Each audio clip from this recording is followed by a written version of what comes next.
My name is David Benaim and I'm working with the capacity specialists on this webinar. So we're going to cover 6 things today. We're going to start with channel-based chat, so using Teams for chat. And then we're going to go into video calling, some file storage, something that I call Netflix for meetings, planner, and then we're going to finish off everything. So I'm going to switch off the air conditioning so it's a bit less loud in the background. Let's start with, and then turn off the backlight. Start with channel-based chat. So there's an angry panda who doesn't like people working at the office. So today's data inputs come in all different shapes and sizes. You can get messaging from one of these applications, or news that comes in, or emails. And I sort of put these in 2 categories. I put these in what I call inboxes and in briefs. So this is what we're used to traditionally with email, but then we also get a lot of messages from other things. Teams sort of comes into play from this. So a little bit of an introduction. My name is David Benaim, and I have a YouTube channel under my name, so you should be able to see it in my background as well. So please subscribe if you want lots of tutorial videos on Excel, PowerPoint, Teams, Word, Outlook, even Zoom and Google Sheets. I do posts about that as well. I'm doing about 2 videos per week at the moment, and 12,000 views per month. I can tell you that that's changing so fast because I'm getting a 15% increase week on week in terms of views, particularly during the pandemic. I got granted the Microsoft MVP award, which is a recognition for the work that I do around telling the community about Microsoft products like Excel in particular. So I'm considered to be in the top 100 Excel people in the world. And I also do similar stuff on Teams and PowerPoint and other applications. I'm also a chartered accountant. I have done training for over 1,800 people on computer software, mainly through capacity specialists, but also in other countries like UK, Vietnam, Australia. And I have my own company that does consulting for over 120 organizations over the past 6 years. So we're stuck between 2 different applications, using mobile phones and using chat message apps, or also using email. And what happens is that mobile chat tends to be too light, whereas email tends to be a little bit too heavy. But if we flash back to 1995, we had a similar concept where people thought email was too light to be formal and letters were a little bit too heavy. So people had their opinions changed around that time in 1995. And that's also what's happening today with different business communications. And if we look at, for example, WhatsApp and Outlook, what we get if we combine them together is channel-based chat. And that's what I see Teams as. Teams has lots of different aspects to it, but the chat and the channels, I think, is sort of a halfway between email and WhatsApp. So just as an indication, Microsoft isn't the only company to have a Teams-like application. Here is a list of companies who think email will die, or at least internal email is going to die in the next 5 years. Facebook has an application called Workplace. Google has something called Hangout Chat. And Slack is the company that originally invented the concept. In fact, Microsoft tried to buy Slack a few years ago, and Slack said no, so Microsoft created their own version, which is Teams, but it's very much based on what Slack originally invented. So when you create teams and channels, they can be either structural or disposable. So a disposable team might be if I have an event coming in 3 weeks' time and I want to very quickly just bring people together who are going to be working on all aspects of that event. But then once the event has passed, we don't need it there anymore.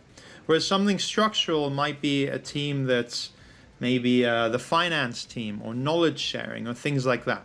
Something that you constantly keep within your organization. All right, so let's do a demo of some features within this product.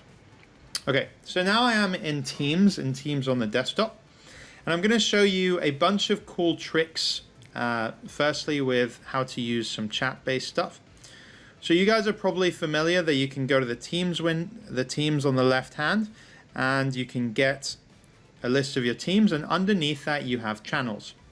Now, over here you have by default 6 different things, but you can add your own one here, and I will show you that in a sec as well. But first let's go to a demo one that I have here, and I'm going to show you some cool aspects. I'm going to go through loads of demos very fast, but that is why I'm recording this video, so you can replay it later on.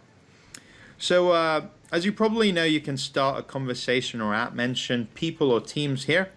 So you can @mention people, like Craig is my coworker, or you can also @mention channels within the same one as well. And then that will sort of notify everyone who's in that channel. So it could be one of these, for example. This is a format thing, but there's a couple of hidden tricks in here that I really like. So what I really like is the ability to add a subject to a header. So maybe this is going to be talking about extra use cases. And then you can add new ideas. Let's start the conversation here. And then allow people to reply. So what that does is it gives it this nice kind of very bold header that allows that to happen. Other things in here, you can also have so new conversation, you can do an announcement, and this is like a big headline. So virtual backgrounds new to Teams. And then add a subheader and also give people the ability to reply. So that will just create this sort of thing. You can change the background, use a custom image, or use one of these preset ones. A little bit like Facebook allows you to do now. It can be really nice as well. So it's a very bold thing that really stands out, and it's got this symbol up here. Another thing that you can do is you can post in multiple channels. So let's say, for example, this is a new conversation, and I want to say that this is, let's discuss. Here we go. And then I select the channels, and this is, it could even be different channels in different teams. So I could do something like Power Platform, for example, update, and then that will post in multiple channels and send it out there. And if I go to the other channel, it's sent it out here. And this is the link that means it's posted in multiple channels. Cool. So let's do this game. So if you have something that you like, just type the thing that you like in the chat window. Let's go back to the chat through this. And so if, for example, you like the header, type that in, and then other people can reply by just putting this like button on top of that. So yeah, let's have some interaction. If you guys want to type in things that you like, and then other people can add +1 to them liking that reaction, or wow feature as well. If you think that feature is a real wow, then you can add that surprise reaction as well. All right, so let me keep going through some of these features. Back in the Teams thing. So you probably have noticed you can attach files or GIFs. This Meet Now thing in the channels is quite cool. So we can launch a meeting directly within the channel, and then anyone in the channel can decide to join. So, so that can be a good way to get there. Some other stuff, so you can also add different forms here. So I really like the forms feature. So you can launch things by pressing the @ symbol sometimes. So I can use @ and then refer to a person's name, or I can use @ and then go to forms. And I'm going to click that, and then I can say, yeah,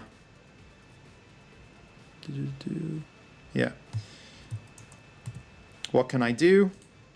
So I can create a poll, or I could just type it without going into the mouse, and I can say best feature of 2020, or let's say best movie of 2020, and then let's say all right, 19, because we've gone through that. Let's say Avengers, or comma Star Wars, or comma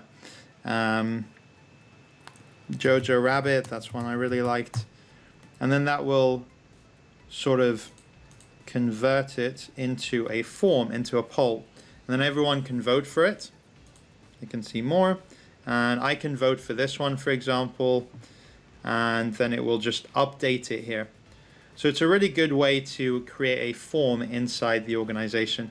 Now, it didn't work in the meeting chat, and I think that's to do with the fact that I created the meeting chat from an external one, but if you do this internally, it should work. Having said that, with Teams, there are certain IT configurations that are set up, so it could be that your IT department hasn't allowed this, and I can't, unfortunately, have any say on that. So if you don't see this forms thing, that means that you might need IT people to add it on. You also have those within these ... dots. So you can do more actions, and you can add a form as well. You have a way to share to Outlook. So I could say that I want to share this to Outlook, and then it does create an email that goes directly to Outlook with that conversation. And then it's going to send this in an email there. Another cool integration between Outlook and Teams, and I don't normally show this because it's an advanced feature, but you guys are already using it. So I could click on these three dots, and I can choose Get Email Address for the channel. So I can click on that, and then it will create an email address for the channel. So I can press copy there. I can forward that to this email address for the channel, and I could even have an attachment in here. It takes a couple of minutes, but that is how you can share things. There you go. See that? And it's automatically got the attachments, and that's saved in the files as well through a folder called email messages there. So yeah, if you like that, write it in the chat, and let's see. That was share to email. Cool. All right, so let's show a couple more things about the channels. So you can add different applications. So you can add different things in three ways. Firstly, you can add different tabs over here. So I can press add, and I can add a website, I can add a PowerPoint file, I could add another application, for example, one that I really like is Planner, and I'm going to show that later on in today's session. And I can choose something for an existing plan, and then it's for example this one, and save, and that's going to then add it into this place here. And these are interactive, so if you add something, let's do, for example, an Excel file. So I can navigate to it from here. In email messages, this one that I just added, I can press save, and this can now become its own application, and I can edit this as an Excel file without leaving Teams. So I can add different text, I can change some formatting. If you do want to edit this in Excel, you can click Open in Desktop App, and then it will edit it in Excel. It's automatically saved on SharePoint, and I'll explain the file structure in a little bit, but that is one way to add different applications. Another way is if you go to your actual team, you can edit the team here and do certain things to it. And you can also manage the team and add some apps here. So I have added the Forms app to this team, and what that means is that I can do the questions that I showed you earlier on. So if you click on more apps, then you can add from all of this sequence of apps using third parties or otherwise. Now again, I will say that your IT management could configure whether or not you add this. So I can't say that for sure, but for my internal organization, we have it. We could even add Zoom and have Zoom calls from Teams as well, which could be nice. And the third place where you can add different apps is over here. So you can again choose to find an app. There are more apps that you can toggle from. If there's something that you use a lot within your organization, like Planner, which I'll show you later. So Yammer has just last week introduced this application that it calls Communities. So if you are using Yammer a lot and you want this directly within Teams, then you can add this as an application over here. Then if you right click, you can pin it so that it will always be here every time you open up Teams. You can also, if you want to, move these around up and down. And then you can just have your internal Yammer as if it was on the web, but just within Teams. Going back here, you can reorganize things by sort of clicking on one of these and choosing to delete it or manage it or hide it, and then it will not show up. And then you can view the hidden ones later on. Also in a channel, you can choose whether you want to hide it or pin it. Pinning a channel means it jumps up to the top of the screen, and that way you can always access it from your pinned sections there, or you can just drag and drop like you can do with normal File Explorer things there. So that is quite a few things that I'm showing you quite fast. Let me know in the chat window if there's anything that you have any questions on. Remember that I am going to share this, so if you haven't been able to get it right away, then please let me know. You can also switch notifications. So this can be useful if you end up in a lot of teams. Ways that you can switch notifications by team. So let's say for this training team, I want to get notified about this all the time. So I can go to that and then choose the settings here. And I can get notifications. And you can get real granular in how to do your notifications for each team, including external teams that you might be added to. And this, whether you want to get emails about it, whether you want to get a banner or nothing as well, or just show it in the feed, which is in the activity. I do encourage people to set this up because in large organizations, you can end up with a lot of things coming through that might be really overwhelming. So that's just navigate to the team, click on your name and choose settings, and you get a lot of things here, including the notifications. Some other stuff here is saved things. So you can choose to save something directly in here. So I can click on the three dots and I can choose save this message.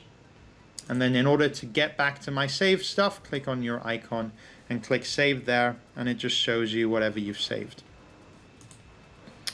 You can change your status message. I don't use that very much, but keyboard shortcuts.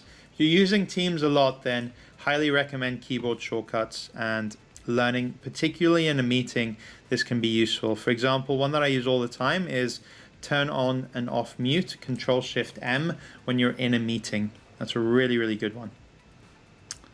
Control-Shift-M for that. All right, so that is a lot that I've shown you with how to do things there. The search thing here also has some further things, like you can sort of search for a team or a person or a chat directly. You can also, if you want to get more actions, by typing this /, and then you can just press call and then Craig, and then it will call him directly. So that can be a really quick way of doing things without leaving your mouse. And the @ symbol can allow you to get to a person or an application like Forms that I showed you. I have installed YouTube, so I can search for YouTube, and you can search for news or other things directly within here as well. All right, I've had one comment. Yes? I have a question.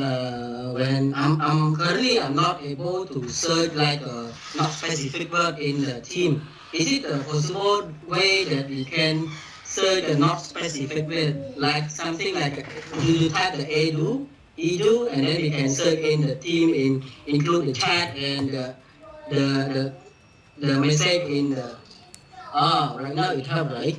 Yeah, so you just type that and then it does search for it in messages, in people, or in files. Last time, even that, okay, maybe they update, I'm not sure, but the last time I cannot search by the a short word or like you type the edu in there.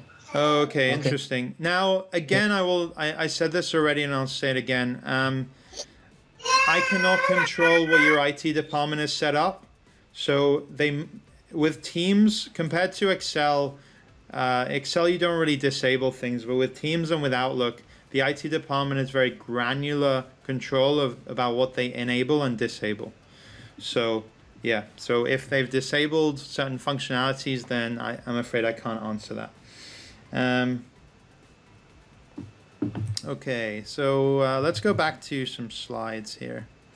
Adding new tabs. So as I said, there are 3 ways to add different applications in Teams. You can do it on the left-hand side, you can do it as a tab, or you can even add it inside a team itself to get functionality within the normal chat. So some things that I often do are community. This is if you like using Yammer, which I know that Smart is using. You can add an Excel tab, as I showed you, or a web page for something that you view frequently as well. Okay, so that is the longest demo. The others are shorter, but let me go to video calling over here. There's an angry little dog. So consumers tend to adapt things faster. And Skype was introduced into the consumer world about 15, 20 years ago. And people started using that to sort of just contact people, maybe in their family, on the other side of the world. And then eventually those people end up coming to the office. So then they think, hey, it's really useful to be able to speak to someone in another province using Skype. So why don't I use Skype to call Sihanoukville from Phnom Penh? Or people started using chat applications like WhatsApp or Telegram or Line or WeChat. But again, they start using these personally and then bring it into work. But that means that it's not business technology, which has lots of disadvantages. Your confidential data can easily get stored outside of your organization. Things are not searchable, and it doesn't integrate very well with the other applications in your organization. So within that, we end up having different calling applications with security features. So like, for example, the ability to wait in the lobby or disable that, which is a very hidden thing that I'll show you how to do. The ability to join a meeting with a link. This improves the call quality normally, and the host has a lot of control over what the participants can do. So let me show you the options that I get within this meeting. So I'm going to go back to Teams over here. I'm going to show you some options. So I can use these. You're probably familiar with that. I can do screen sharing, and I can press more actions here, and you get a lot of ideas. So one thing that just got released is show background effects. And I had this earlier on in the meeting. I can press apply here. So I can click on that and then choose one of the pre-built ones. I actually really like the first thing they had was called blur backgrounds. I think this is really well done, actually, because the other ones kind of have some faint lines around you. Sometimes it's not really easy to see kind of your hands like that as well. But it is still quite cool and can be quite fun. Then you can press over here, and there is a secret feature within this that allows you to add your own custom backgrounds. So really good for corporate backgrounds, like you can see over here. For example, it's showing me that my YouTube is David Benaim. This is my Twitter handle. I could have an email address. I'm an Excel MVP, and this is the capacity specialist logo. So if I press apply, then I can have that looking there. Now this is a very hidden trick because you don't have a way to add it directly here, but I do have a way to add that in a secret way, which is to essentially go to your computer, go to your C drive, and search for the word Teams just in your computer, because that will bring you up with the Teams application. And then if you click on backgrounds, you can go to uploads. Now anything you upload in here will be showing as something that you have there. So you can see the ones that I have are showing in this, and I can just drag and drop any file in here, and then that can show it like this. Now in May, Microsoft have said that Teams is going to have an option to add your own custom background here as well.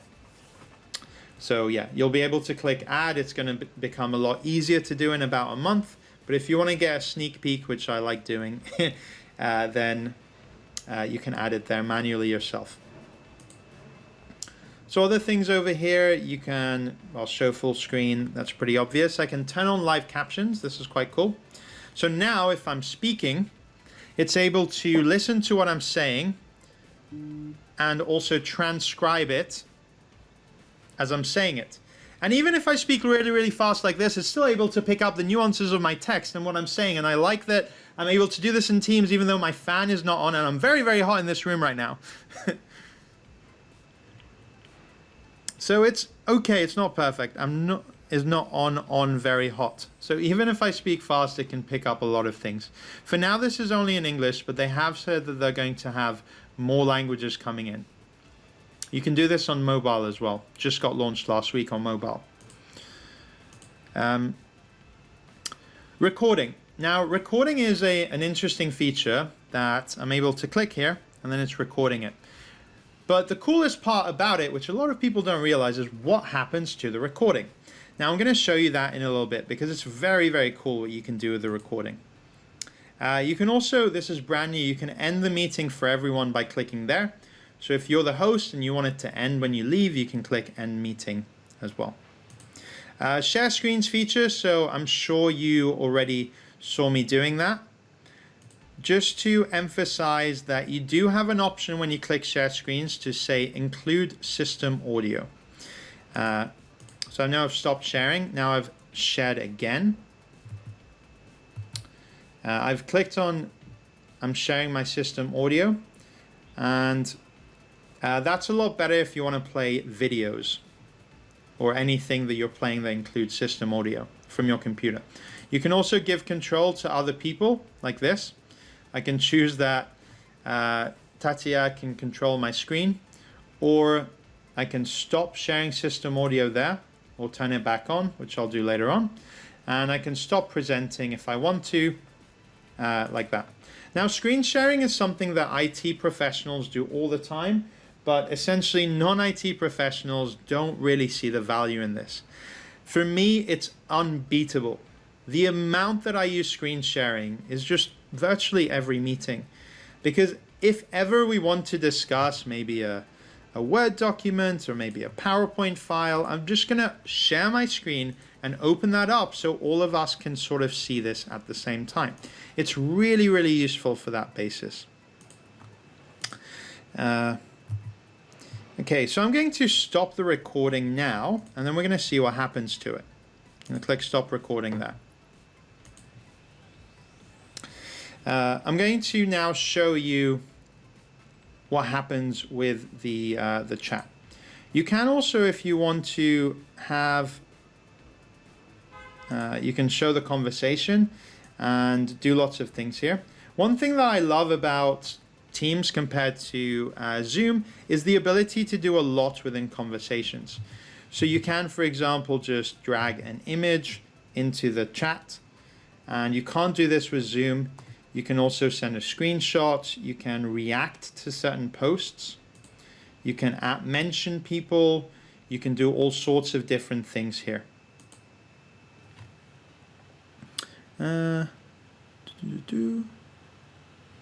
Okay, Okay, another thing that is usually showing but not right now is the ability to take meeting notes. And that is something that gets shared with everyone in the meeting when it's internal. It's quite a useful way to look at it. When you've finished a meeting, then it does create this webinar like this. Chat applications, and anything that you've shared, whether it's files or the chat window or a whiteboard, is automatically here. I personally don't think the whiteboard feature is particularly good. It's not very advanced. However, meeting notes does appear here. In fact, I'll go to one that I had yesterday, and it has meeting notes, and they can be edited by anyone in the meeting, either during the meeting or after the meeting, and then it gets automatically shared with everyone. So it's a really, really good way to allow that to happen. So normally you would get to it from these three dots and then show meeting notes, but because I'm the only person within my organization, it's not showing me that, but usually it would work quite well. A couple more Outlook integrations. So if I am creating a new meeting, I have new Teams meeting here, or if I'm in an existing one, I can just press Teams meeting there, and that will load this up. And then you can just invite people. I use this all the time. I find it a lot better to create a Teams meeting than with the inbuilt scheduler. Also, this is a really, really important trick, how to change your meeting options. So if you open up a meeting in your Outlook calendar, you get meeting options over here. Click on that, and that will open up a web browser. And you can do certain things, like if you don't want to use the lobby feature, you can say that everyone can bypass the lobby. I did that for this particular meeting because honestly, it's very difficult when people are coming in for me presenting a webinar to be able to do that. You can also have other options like who's able to present, whether it's specific people or everyone, and announce when people are joining and leaving as well. And they're adding new options to this all the time. Screen share. So I showed you give control. If you are going to use a screen share, here is an amazing trick. Using your keyboard, press the Windows key and the plus button together, and that launches this application called Magnifier. I normally minimize that. It just enables you to zoom in. So if you are, for example, sharing an Excel file and you want to zoom in, then this feature is really, really important. So that is pressing the Windows button and the plus button together. That has nothing to do with Teams. It's just something that you can do to zoom in or zoom out with Windows minus on your computer application.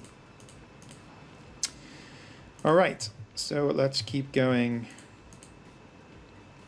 Yep, corporate backgrounds, highly recommend those for when you're meeting external people as well. That can be really useful. Some features that are coming soon to Teams. So you'll be able to raise a hand. This is something that's been used in Zoom for a while. You'll be able to contact any user on Skype to call them or message them. It doesn't have to be Skype for Business, but anyone. You'll have multi-window support for channels. They've said this is coming very soon. And in a meeting, you'll be able to have 9 people on a screen rather than just 4, which they've had for a while.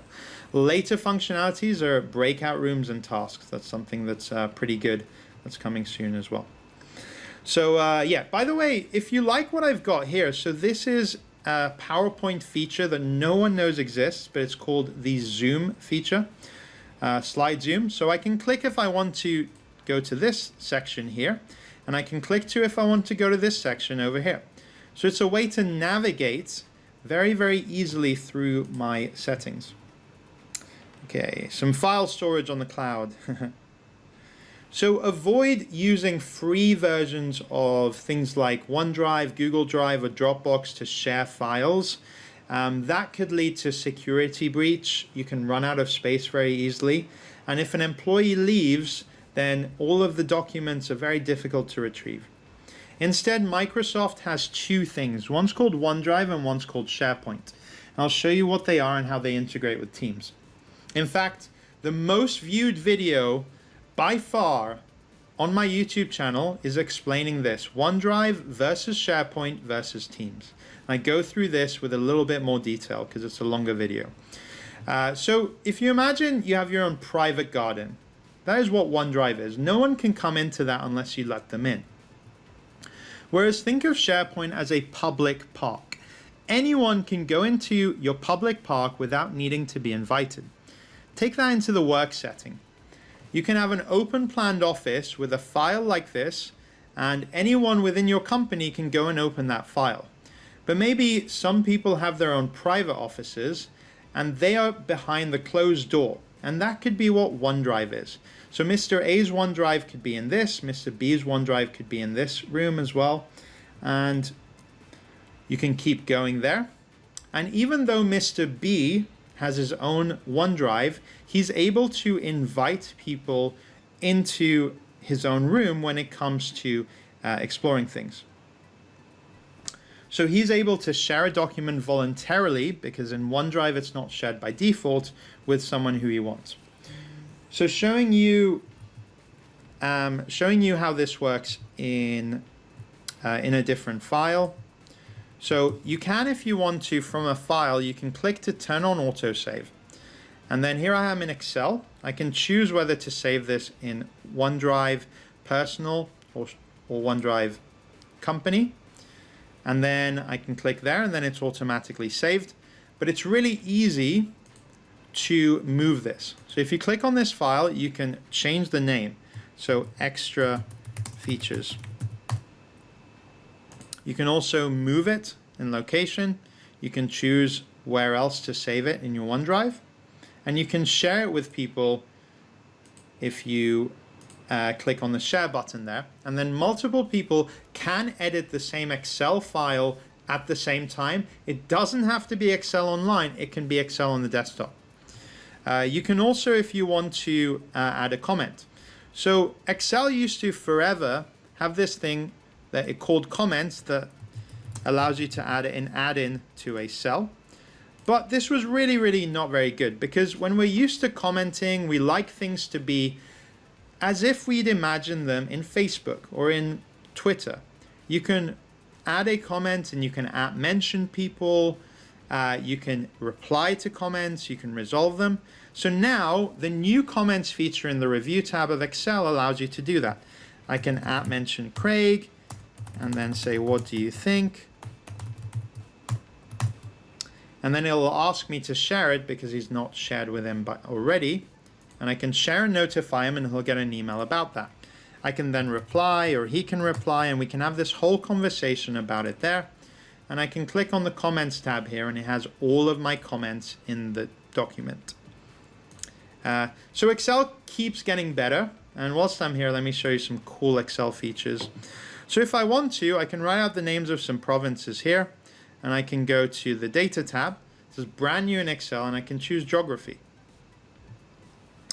That has automatically put them like this, and then I can press plus, and I can say I want to see the population of all of these provinces. Isn't that cool? It's automatically looked up the population of all of these provinces. Or I can choose some other things, like if I select them all again, I can click here and choose the area, the country, the region that it's in. I can also click on this and see sort of the card view about it as well. And I can just add things that I want to there. And if that's not enough, you can also select this, go to Insert, and choose a map chart. How cool is that? A map of Cambodia. It actually goes into provinces as well as countries. You can edit this chart like a normal chart, but with a little bit more functionality there as well. So, yeah, so some other things that have come recently to Excel is they have completely rebuilt their formula engine. A little bit more technical, but let me just show you what this means. If you want to get a sales per client in the classic Excel, you would need to do equals this divided by this, and then you'd need to sort of drag it down. And this has been how it's worked forever. But this new Excel has a feature called dynamic arrays that is revolutionary. You could write equals all of this, divide by all of this. Press enter, and then, the formatting's wrong there. But yeah, look at that. Now it's given you all of these details in all of these cells. And if I had some text here, that would give me this spill error, but generally it works. And with this feature comes a bunch of new functions. For example, the unique function.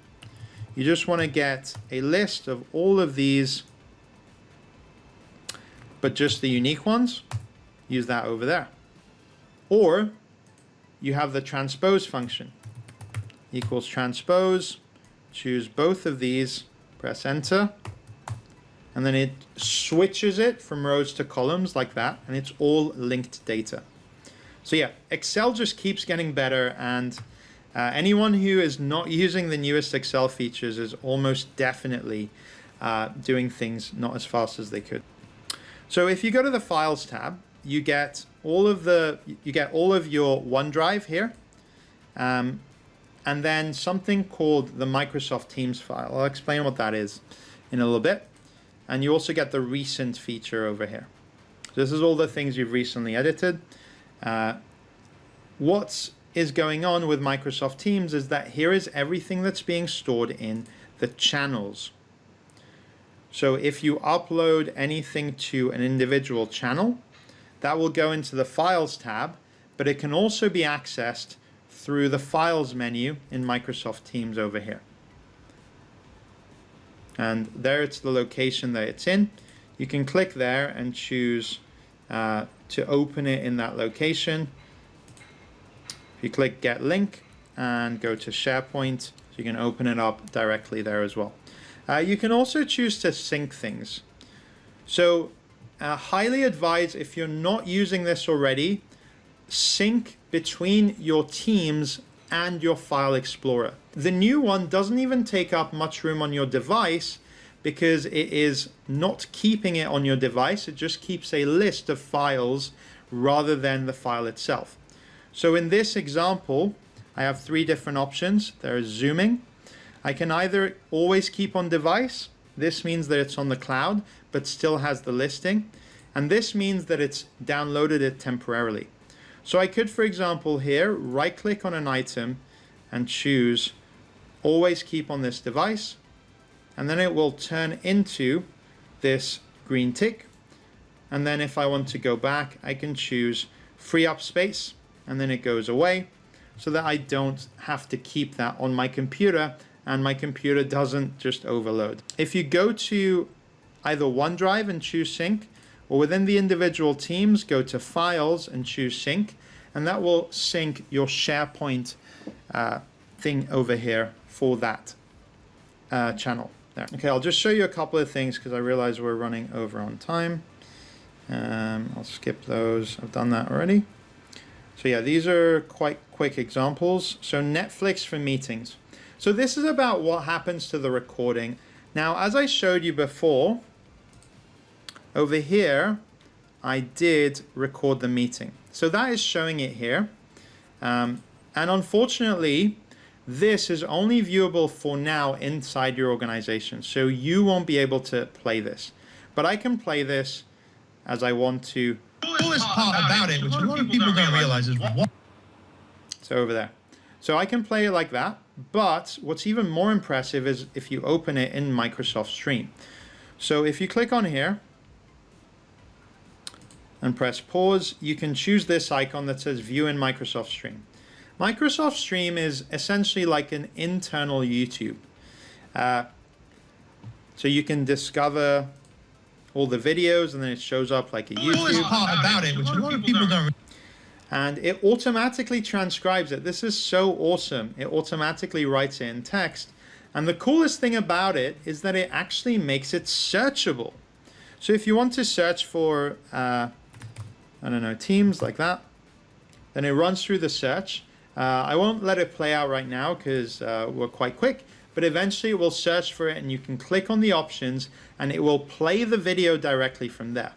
And this is fantastic. Imagine you can search for your name and just get the times where your name was mentioned. You can search for a specific project and just get when that was mentioned. This means you can replay a meeting without having to play the entire thing, just what you need. Someone's requested control of my screen. I'm going to deny that, sorry. So that is the way I view this Netflix for meetings. The other one is Planner. This is a really cool application that allows you to essentially share different tasks and assign them to different people. You can click here and go into Planner. You guys have this inside your organization as well. I'm going to go to the test over here. So I'm able to create different boards, different buckets, and within each I can add a task that has a test, and I can choose to have more features over here. For example, notes, start date, end date, change the progress, decide who to assign that to. So I could assign that to Joe like this, and give it other features there as well. Give it these sort of tags. Multiple tags are possible. Click out and then it stores that. I can very easily drag things between each one like that. But the coolest thing about this is you can change how it's grouped. So you can see if you want to group it by assigned to, and then you can drag these things within everyone's different task list or drag it away. People can, if they want, to click the done button from anywhere, and you can again change the groupings. You can change it to the schedule view and then see how it's looking. I don't have anything in May, but in April I have it there as well. You can even export this to Outlook, Calendar, or export it to Excel. And you can also add this within your Teams as an app, like I showed you earlier. So this is a whistle-stop view. Again, on my YouTube channel, I do have a ton of different videos about how to use Planner and reasons why you might want to use that. Also OneNote, if you're not using that, that's fantastic.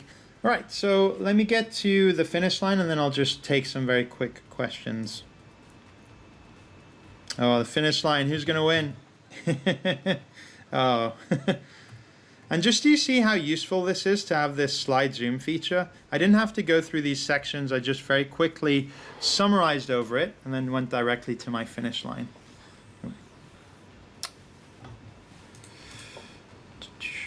So to summarize, I showed you how to do threaded chats and how to use headers as well to make it more visible.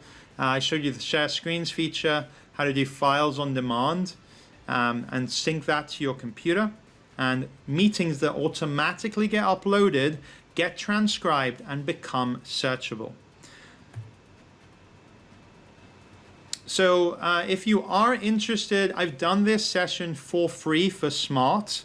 I really want to, at this point in the pandemic, just help organizations who are interested in moving to remote working, because I've been using these tools for ages and they're just so powerful. So if you have any questions, please feel free to follow up with us. We're able to do free consultation like this as well. And if you want more free stuff, then just follow me on YouTube. My name is David Benaim on my YouTube channel. I can't tell you how fast my channel is growing with people viewing things and new subscribers all the time. It's quite new. It's only about 9 months, but it's growing very, very fast. That was way too fast, I know, and I'm sorry. But this is why we need Netflix for meetings. This is why videos that are searchable are the most important thing that we can do when we do meetings. And I really can't help but emphasize how useful this feature is, and this feature is going to be in future.